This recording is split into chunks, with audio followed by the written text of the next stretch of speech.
BA first year compulsory Hindi में हमके जो है कबीरदास के पदों को पढ़ना है। हमने इसमें से 2 पदों को पढ़ा। तीसरा पद है कबीरदास जी का, मोही तो ही लागी कैसे छूटे, जैसे कमल पत्र जलवासा, ऐसे तुम साहिब हम दासा। जैसे चकोर तकत निस चंदा, ऐसे तुम साहिब हम बंदा। मोही तो ही आदि अंत बन आई, अब कैसे लगन दुराई। कहे कबीर हमारा मन लागा, जैसे सरिता सिंध समानी। तो इस पदावली में कबीरदास जी ने आत्मा और परमात्मा के संबंध के बारे में बताया। मेरा और तुम्हारा, आत्मा और परमात्मा कैसे एक दूसरे से समाये हुए हैं। जैसे कमल पत्र, कमल का जो पत्ता है जल में ही रहता है, अगर उसको हम बाहर निकाल देंगे तो वो बहुत जल्दी मुरझा जाएगा या वो मृत हो जाएगा। ऐसे हमारा तुम्हारा संबंध है, यानी आत्मा और परमात्मा का। तुम मेरे साहिब हो, तुम मेरे ईश्वर हो, मैं तो तुम्हारा दास हूँ। जैसे चकोर है वो हमेशा चंदा को ताकता रहता है, यानी ताकना माने देखता रहता है, ऐसे ही तुम्हारा और मेरा संबंध है। तुम मेरे साहिब हो और मैं तुम्हारा बंदा हूँ, दास हूँ, गुलाम हूँ। कौन कहता है? कबीर। ये भक्ति किस प्रकार की हुई? दास्य भक्ति। इस भक्ति को क्या कहेंगे? दास्य। ईश्वर को बड़ा कहना और अपने आप को छोटा, तुच्छ ऐसे मानकर ही भक्ति की जाती, वो है दास्य भक्ति।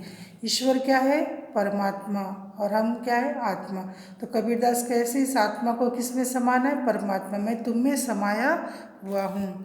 मोही तो ही आदि अंत बनाई, अब कैसे लगन दुराई।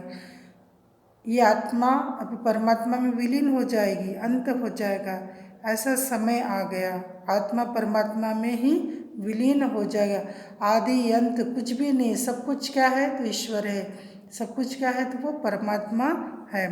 कहे कबीर हमारा मन लागा, जैसे सरिता सिंध समानी। जैसे कबीरदास कहते मेरा तुम्हारा संबंध कैसा है?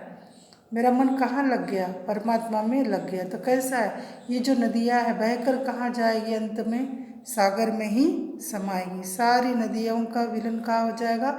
सागर में। ऐसा ही मनुष्य का जीवन ही, आत्मा अंत में कहाँ विलीन हो जाएगी? परमात्मा में ही विलीन हो जाएगी। इस पदावली में कबीरदास जी ने आत्मा और परमात्मा के संबंध के बारे में बताया। आदि अंत, हम कहते सब कुछ मेरा है, मैं सारी चीज़ें क्या हो जाएगी? एक दिन विनष्ट हो जाएगी। ये आत्मा क्या है? परमात्मा में ही विलीन हो जाएगा। आत्मा परमात्मा में ही समाएगा।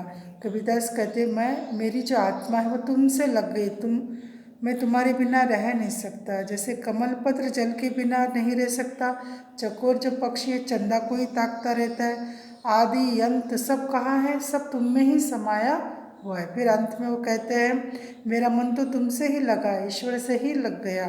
तो ये जो सरिता है, सरिता माने नदी, ये नदी जो है, देह रूपी जो नदी है, अंत में कहाँ विलीन हो जाएगी?